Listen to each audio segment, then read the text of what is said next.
Got us here a bit early, so we've got just under an hour to wait for the train to Ipoh.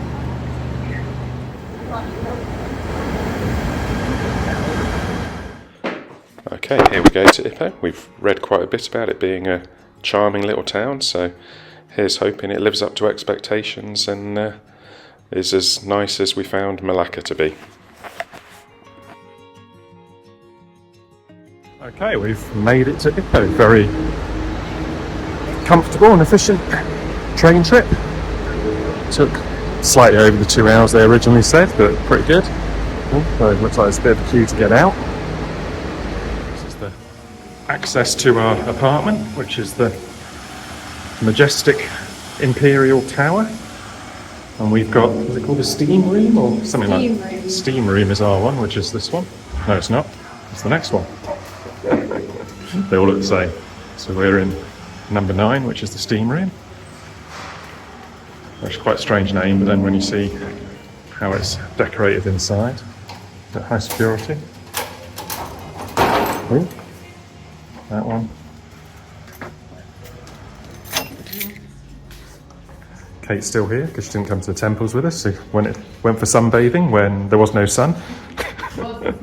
Was this morning.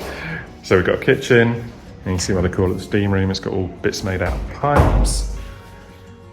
We've got some more bits made out of pipes. Telly, a balcony, which, yeah, it's got a view, but nothing on it. And then 2 bedrooms, Kate's here, so that's Kate's room. And then this is our room, which is ensuite. And then got our own bathroom as well. So worked really well for the 3 of us. Top view of Ipoh from our apartment block. The actual rooftop garden is a little bit tired, but quite a nice view. Picturesque this way, but you still get a view out over the whole of the town.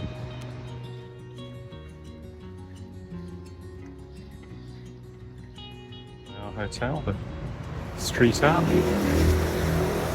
So it used to be a theatre here at the Majestic.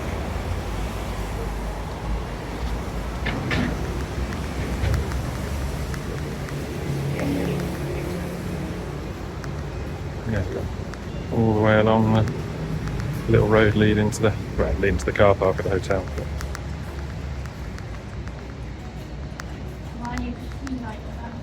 Yeah, tin mining.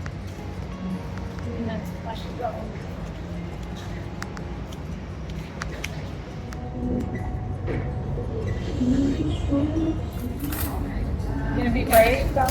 With the chopsticks. Really good. Okay, we were heading to Concubine Lane, but we've come across 3rd Concubine Lane first. Just a little street art along the way. This is Concubine Lane at night, so clearly it's a daytime place because everything's shut.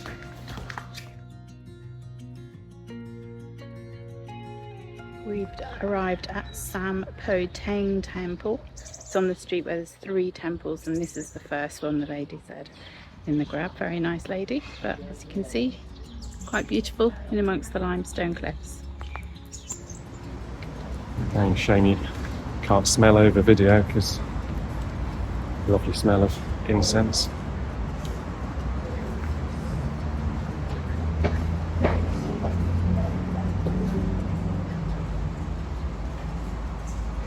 Beautiful inside this one.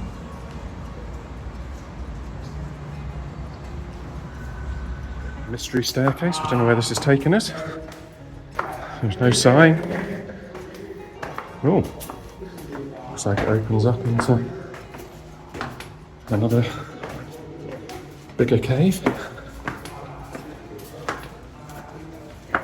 We weren't sure about shoes here, we took them off, wandered around the first bit.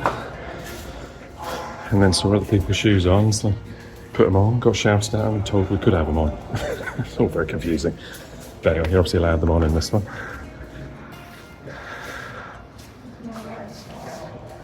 That's this bit, and There's yet another bit up Fiery Eyes.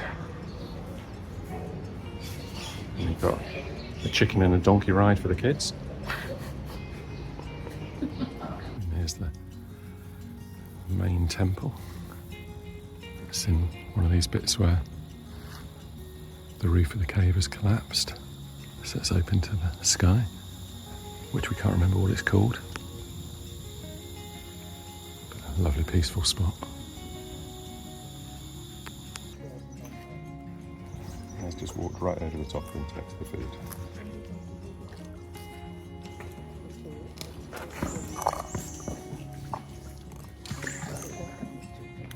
Obviously donated either towards the restoration or various bits of building, but we had read that 8 was a lucky number, and that 888, 888.8, 888. So yeah, you can see yeah, lots of 8s and no 4s because it rhymes with death. Oh, there isn't a single, oh, there's one 4. Oh, there's a 400. Yeah, I'm surprised there's a 400 and a, well, 14,000. Yeah, I'm surprised, yeah. Maybe it's just 4 at the end. Maybe 400's different. This is Chinese. Maybe it's not the same. No, it was Chinese. It was Chinese. Walk out of the first temple, you can see the next one just up at the corner. So that's where we're headed now. Nam Thion Tong. They look fairly vicious. They've got their swords. The first 2 did. You can see this is Tokong Nam Thian Tong. There's a very nice dog guard in the entrance. Looks very chilled. Do you remember the massive temple there in Chiang Rai? Goddess of Mercy, whose name is? Oh, Guan Yin, Guanyin. Goddess of Mercy. Okay, that's it. That we saw in Chiang Rai as well. We did massive temple there. Very hot now as we wander around these temples. It's just gone midday. Even the lady in the taxi in the Grab was saying how hot it was the last few days because it hasn't rained for a while. Luckily, got the expired sweatbands. That it's kind of like sticking your finger in the dam. Gives you a moment's relief, and that's about it. Ling Sen Tong, the third of the 3 temples here. And a couple of guards at the gate and a dragon, golden dragon, more golden figures. And then we got the golden figures on top.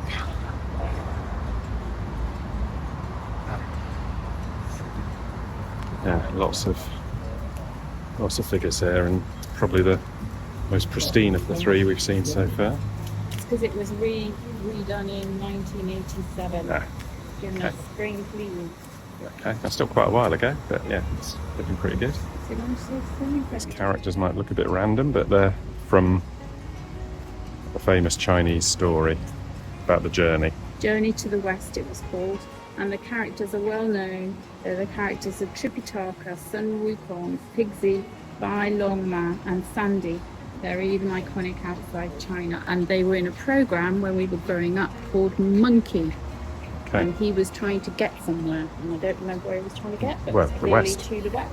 Arrived at the Mirror Lake, Tasik Gurmin.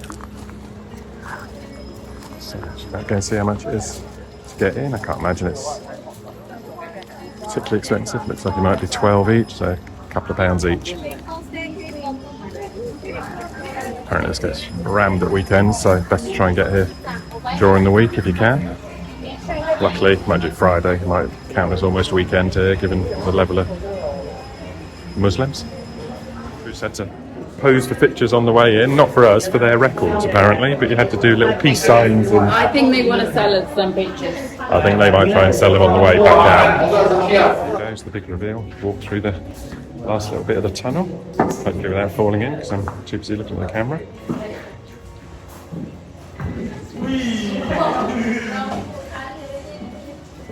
Can get a life jacket if you want.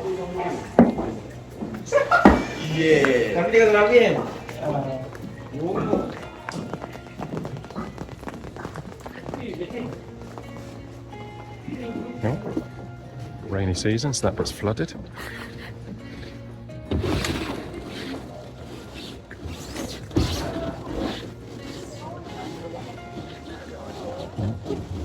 Can go on a boat if you want. Hence the life jackets.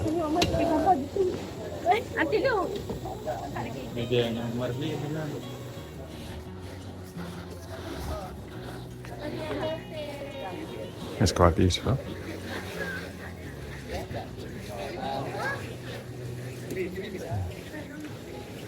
We just stopped after the lake to have a little snack. So I've got a white coffee from the place we're in, which is called Peanut Bloom. No, it's not. It's a Changjiang White Coffee, but it said some different name. Anyway, one of the many coffee shops just outside the lake. So I've got a iced coffee with condensed milk, which you pour in, and if you're stupid like me and don't stop the ice coming flying out, it goes all over the table. And then Jan's got a lemon tea, which is very lemony. and then we've got appalam, which we've already eaten, which are like prawn crackers, which were lovely, and then curly fries, which are not particularly traditional. Because we're British. Because we're British and we fancy some fries with ketchup, but they're very good. And then it carries, goes on and on. I thought that would be it, but there's more stairs through here. I have to go up there. Oh wow, that goes all the way up in there. Okay, I thought that was it when we came in, but you've got the laughing Buddha. You've got this statue, which Jan will tell me what it is when she's googled it in a minute. And then stairs all the way up to where you can see the daylight. More really nice murals. Backlit Buddha up the top. More statues. More murals in there. And the multi-armed.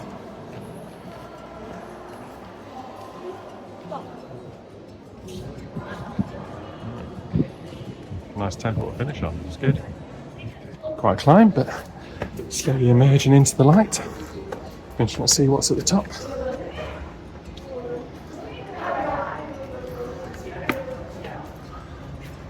Going. Made it out into the brain. And there's lots of little platforms you can climb up to. I assume we're probably going to turn up and up and up. At the top, 450 steps, but that was to the double-story pavilion. We've done another 50 since that, so probably 500 steps to the top. So, to see the lady on the elephant.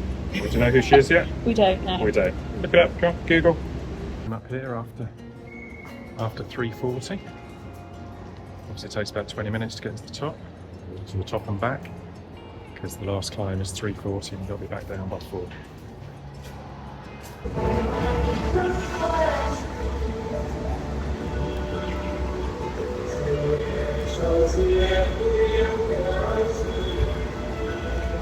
Have your fortune told over there. I don't know what to do. Maybe if you pay 20 you get bad news, if you pay 50 you get good news.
So we've enjoyed our 4 temples today. I think even Callum has enjoyed his 4 temples. We enjoyed them.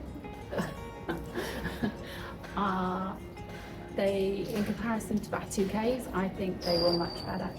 They were much more authentic, less touristy, but better preserved, more interesting. Quite good variety. Yeah. Quite good variety. The murals here in Parrot Cave are amazing. So if you're going to do one or the other, I'd come here rather than Batu Caves. Okay, there you go. A bit busier during the day.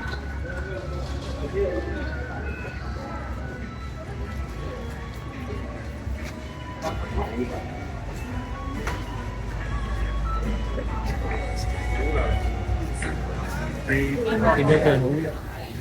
we're going for the twister potato.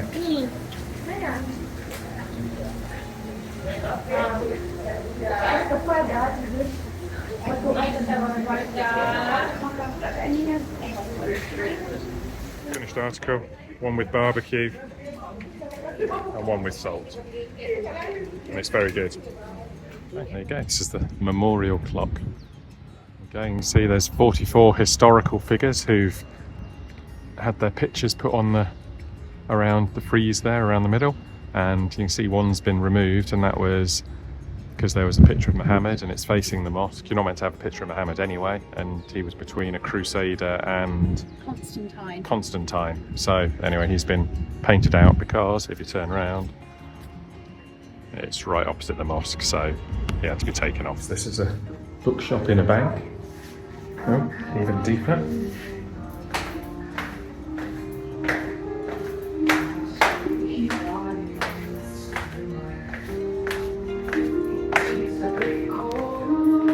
So the old bank vaults are now turned into bookcases and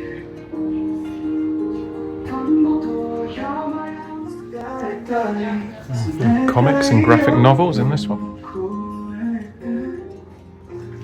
See all the old security deposit boxes.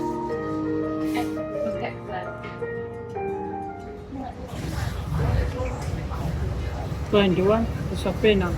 I know. I know, yes. Sandakan.